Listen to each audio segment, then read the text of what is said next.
Estimadas y estimados estudiantes, es un gusto estar con ustedes y compartir una sesión más de la estrategia Aprende en Casa.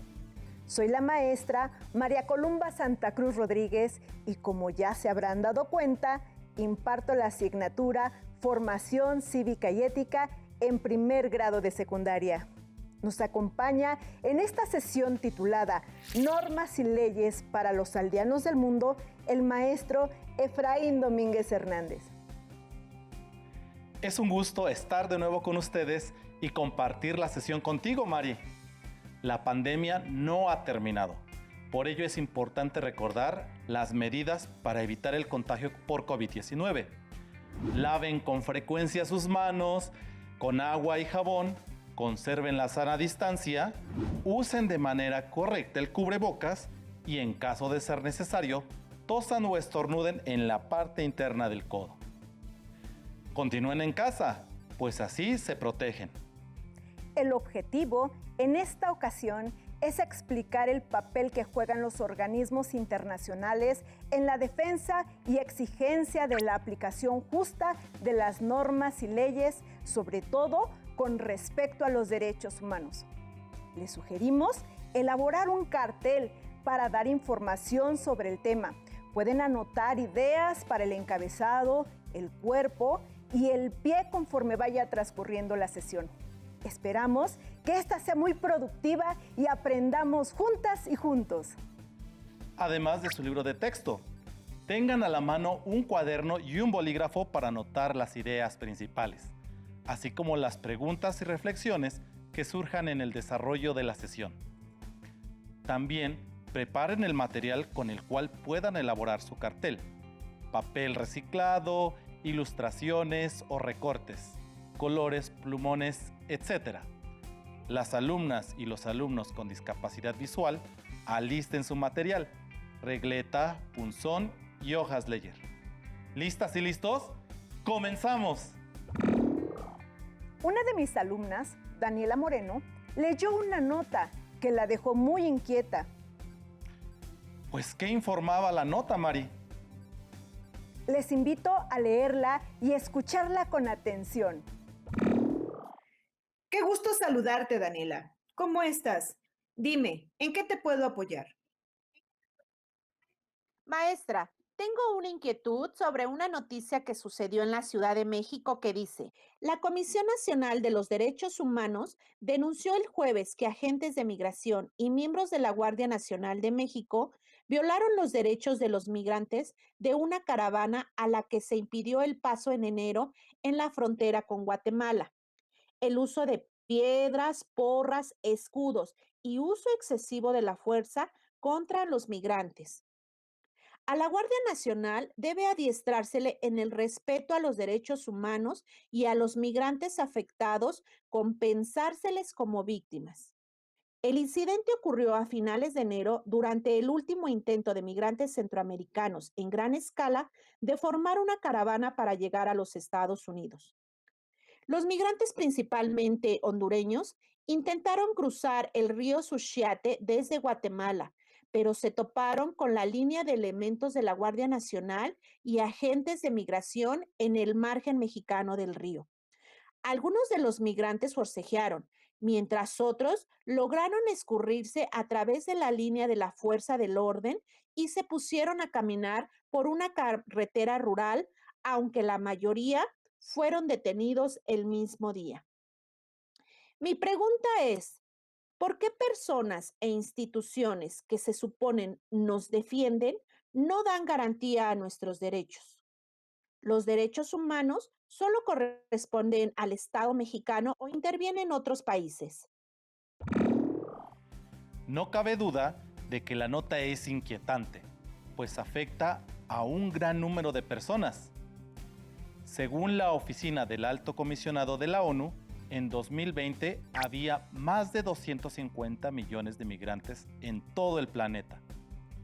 No puede negarse que los tiempos actuales son complejos para los migrantes, pues como le refiere la noticia, los últimos años han estado marcados por injusticias, desigualdad, discriminación, violencia, impunidad y corrupción hacia ellas y ellos.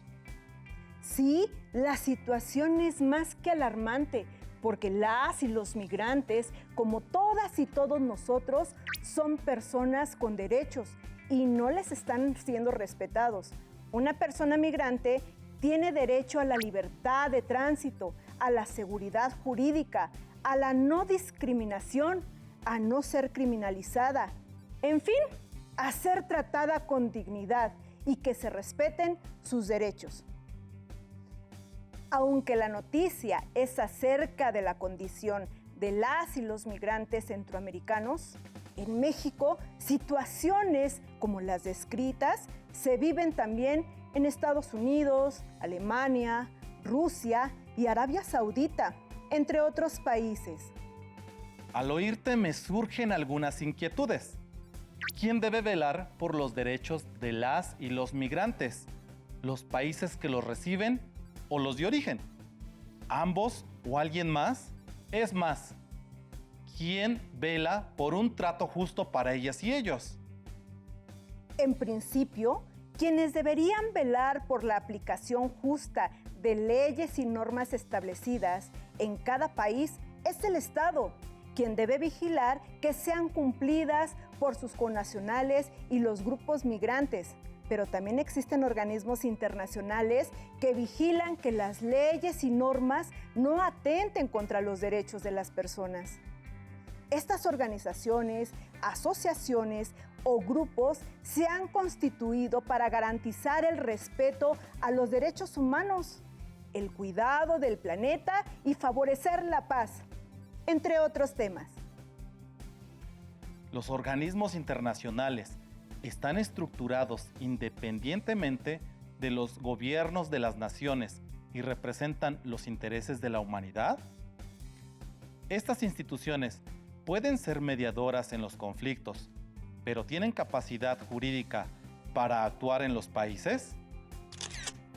¡Claro! Nos referimos a algunos organismos internacionales cuya autoridad es aceptada por países miembros. La más conocida de estas organizaciones es la Asamblea General de la Organización de las Naciones Unidas, ONU.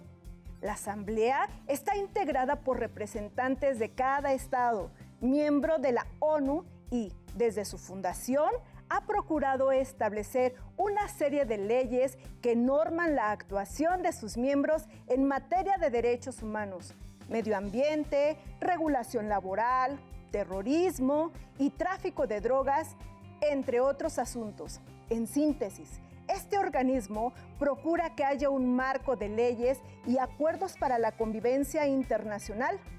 ¿Recuerdas algunos otros organismos que procuren la justicia? Me acuerdo de 3 que también son órganos de la ONU: la Comisión de Derecho Internacional, la Corte Internacional de Justicia y el Consejo de Seguridad. La Comisión de Derecho Internacional se encarga de desarrollar y codificar el derecho internacional, mientras que la Corte Internacional de Justicia emite fallos sobre controversias entre las naciones, sobre todo acerca del asilo, las fronteras, la soberanía territorial y los derechos económicos. Por su parte, el Consejo de Seguridad es responsable de mantener la paz y la seguridad del mundo, por lo que puede atender misiones, imponer sanciones y, si lo considera necesario, hacer uso de la fuerza. A la lista anterior agregaría la Oficina del Alto Comisionado de Naciones Unidas para los Derechos Humanos, también conocida como la Oficina de los Derechos Humanos de la ONU, que tiene el mandato de promover y proteger los derechos humanos emanados de las Cartas de las Naciones Unidas y de los tratados y leyes internacionales sobre la materia. Entonces, en el caso de la nota que leyó Daniela, el trato justo hacia esas personas migrantes podría venir de los mandatos o sugerencias promovidas por los organismos anteriores. ¿Es así? Por supuesto, pero también por lo mandado o sugerido por una serie de organismos regionales. En el caso de América, la Organización de los Estados Americanos, OEA, fundada en abril de 1948, es la principal promotora del diálogo y la integración de las naciones del continente. La OEA fomenta la acción justa de los estados a través de organismos como la Corte Interamericana de Derechos Humanos y la Comisión Interamericana de Derechos Humanos. La primera genera los criterios y estándares de los diversos instrumentos que forman parte del Sistema Interamericano de Derechos Humanos. La función principal de la Comisión es promover la observancia y la defensa de los derechos humanos en el continente. Entonces, supongo que el número de organismos internacionales que fomentan el trato justo y la defensa de los derechos humanos no es menor. ¡Qué bueno! Pero, ¿podrías explicarme cómo trabajan para procurar la justicia? Promueven acuerdos entre las naciones mismas y entre estas y diversos organismos. Formalizan los acuerdos cuando las partes los firman y externan su voluntad de lograr un objetivo en común. Por ejemplo, el cuidado del medio ambiente, la procuración de justicia, seguridad y paz, el reconocimiento de la igualdad de género, la no discriminación, entre otros. Cuando los países miembros están de acuerdo con la generalidad y con el alcance que implica su aplicación, se da a conocer a partir de un formato que puede ser una convención, un tratado, carta, protocolo o pacto. Y en su título se incorpora el lugar y la fecha donde se firmó. Así que es común leer y oír acerca del Convenio de Viena. El Convenio de 1951 de la Organización Internacional del Trabajo o el Pacto Internacional de Derechos Económicos, Sociales y Culturales de 1966. Leí en la página del Centro de Documentación de la ONU que una convención se refiere a un acuerdo entre un gran número de estados, negociado por un organismo internacional. Ejemplos de este tipo de acuerdos hay muchos, pero uno de los más conocidos es la Convención de 1989 sobre los derechos del niño, aprobada por la Asamblea General de la ONU. Aunque ahora recuerdo dos ejemplos más: la Convención Americana sobre Derechos Humanos del 22 de noviembre de 1969 y la Convención sobre la Eliminación de la Discriminación en contra de la mujer, emitida el 18 de diciembre de 1979. La Convención Americana, también conocida como Pacto de San José, establece las bases del Sistema Interamericano de Promoción y Protección de los Derechos Humanos. La Convención sobre la Eliminación de la Discriminación en contra de la mujer apoya el empoderamiento de mujeres y niñas, ya que estipula que los estados americanos deben incorporar la perspectiva de género en todas sus instituciones, políticas y acciones. En cuanto al término carta, esta se usa para designar instrumentos oficiales de solemnidad, como la Constitución de las organizaciones internacionales. El ejemplo más conocido es la Carta de las Naciones Unidas, firmada en 1945 para la Constitución de la ONU. Para mí, el término más conocido es el de declaración. ¿Podrías explicarme por qué? Porque es común. Con él, los organismos y los estados firmantes dan a conocer sus aspiraciones acerca de una materia que consideran importante. La firma de una declaración, sin embargo, no significa que lo estipulado sea obligatorio. Hagamos un breve recorrido por algunas declaraciones con las que se acordaron bases para actuar en campos como la protección de derechos, la no discriminación y el reconocimiento de la igualdad. y por lo tanto procuran el justo actuar de los estados y naciones. En 1948 se proclamó la Declaración Universal de los Derechos Humanos y la Declaración Americana de los Derechos y Deberes del Hombre. Esta última signó el primer acuerdo internacional sobre derechos humanos, el cual se anticipó a la Declaración Universal que se firmó el 10 de diciembre del mismo año. Ambas declaraciones son planes de acción para proteger la libertad y la igualdad de derechos de las personas.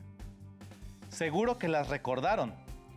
Otros ejemplos de declaraciones son la Declaración de las Naciones Unidas sobre la eliminación de todas las formas de discriminación racial, firmada en 1963, en la cual se establecen criterios y normas para proteger y garantizar la no discriminación racial, mientras que en 1981 se da a conocer la Declaración sobre la eliminación de todas las formas de intolerancia y discriminación fundadas en la religión o las convicciones, en la que se proclaman los principios de no discriminación e igualdad ante la ley, de manera general.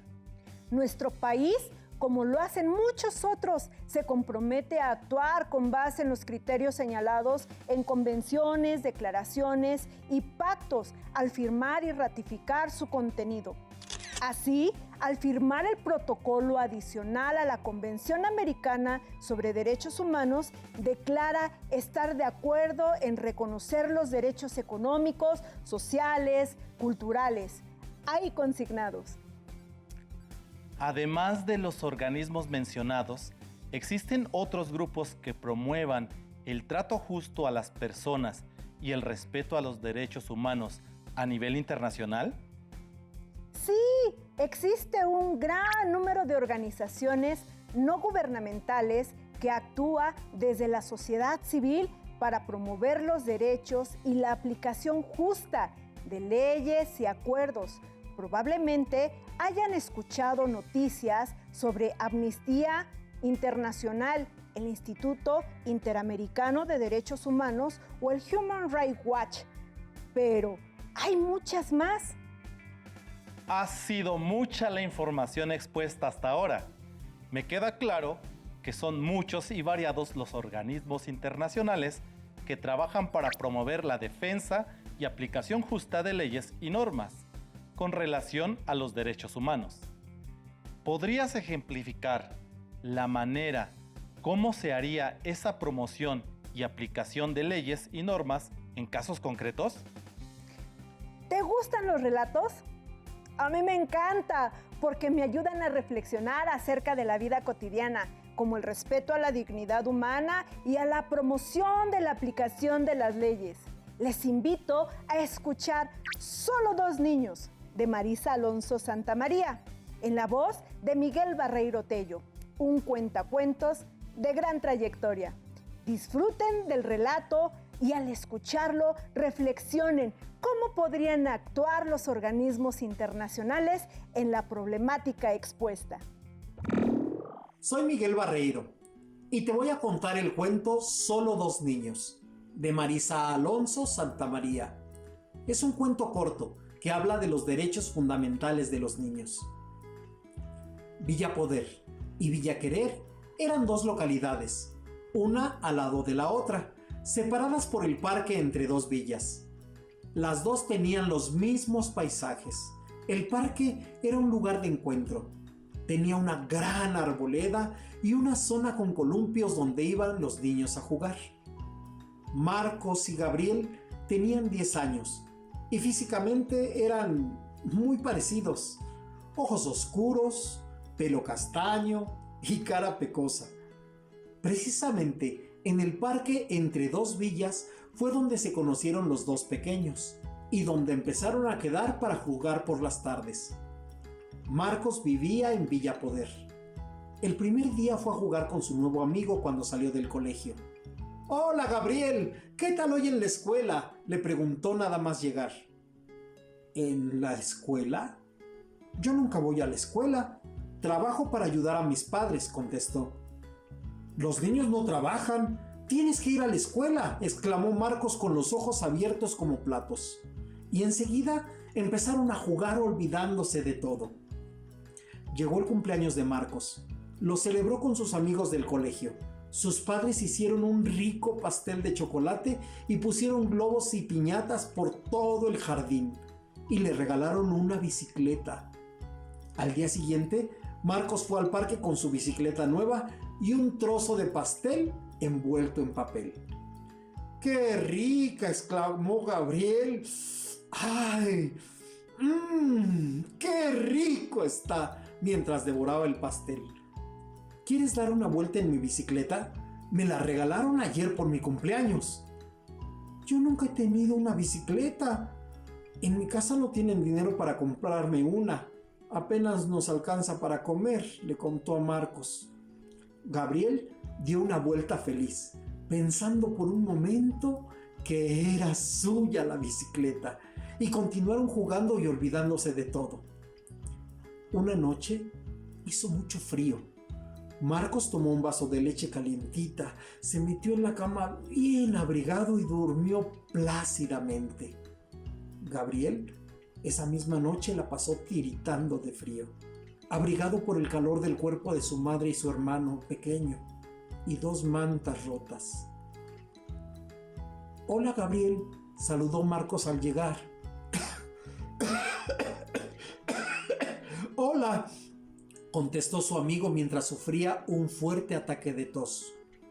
«Tienes mala cara. ¿No te puede ver un médico?» Marcos se quitó la chaqueta de lana que llevaba debajo del abrigo y se la dio a Gabriel para que se la pusiera inmediatamente, y enseguida empezaron a jugar, olvidándose de todo. Marcos habló de su nuevo amigo en casa.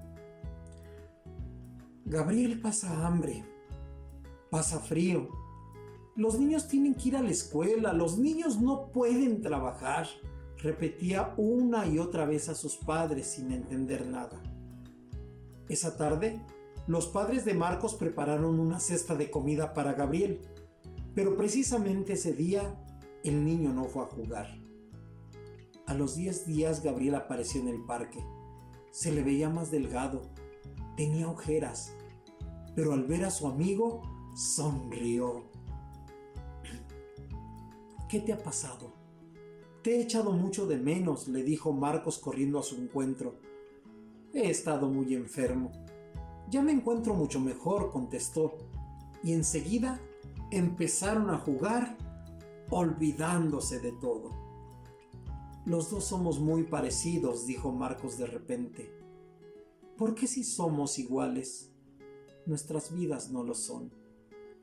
«Mis papás te ayudarán», le dijo tras unos segundos y abrazó a su amigo. Los dos pequeños se miraron con complicidad, se encogieron de hombros y, como niños que eran, continuaron jugando, olvidándose de todo. Este es un relato muy conmovedor y, como lo señalaste, también invita a la reflexión. ¿Me permites expresar lo que sentí y pensé al escuchar a Miguel Barreiro? Adelante, Efraín.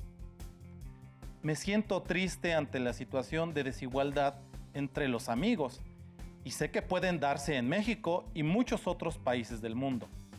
Me impresionó la pregunta de Gabriel a Marcos: ¿por qué si somos iguales, nuestras vidas no lo son? Considero que hace referencia a que ambos son personas con dignidad y derechos, pero sus formas de vida son muy diferentes. Gabriel vive la pobreza y las consecuencias de la misma, la falta de oportunidad para estudiar, para alimentarse y tener salud. Tus apreciaciones son válidas. Efraín invita a las y los estudiantes que nos ven y escuchan a que reflexionen también. Les propongo guiarse con estas preguntas. ¿Consideran que Marcos y Gabriel tienen los mismos derechos? ¿Qué organismo internacional garantiza la aplicación justa de los derechos para Marcos y Gabriel? a qué acuerdo, convención, tratado, declaración se podría apelar para defender los derechos de Gabriel. Seguramente pensaron ya en algunas de las que acabamos de nombrar y están en lo cierto. Las declaraciones de derechos humanos y la de los derechos de los niños, así como la Convención Americana de Derechos Humanos y el Protocolo de San Salvador sobre derechos económicos, sociales y culturales, las cuales son instrumentos que protegen los derechos y la aplicación justa de leyes y normas. Con lo expuesto hasta ahora, pretendimos responder a las inquietudes de Daniela y Efraín. Para ello, hablamos de los organismos internacionales y explicamos su papel de promotores. Con la información brindada y aquella que ustedes consulten, lograrán elaborar un cartel para difundir datos importantes a su comunidad acerca del tema. Les invitamos a acercarse a los documentos que mencionamos y a descubrir de primera mano cómo proclaman los organismos internacionales sus intenciones para procurar la paz y la justicia. Encontrarán la mayoría de ellos mediante su buscador de internet. Recuerden consultar de preferencia las páginas oficiales de dichas organizaciones. Cerramos esta sesión seguros de haber logrado nuestro propósito de reconocer los organismos internacionales que trabajan en la defensa y exigencia de la aplicación justa de normas y leyes. Nos despedimos de ustedes, la maestra Columba Santa Cruz y su servidor, Efraín Domínguez, esperando que lo aprendido en esta ocasión sea de utilidad para comprender mejor su entorno.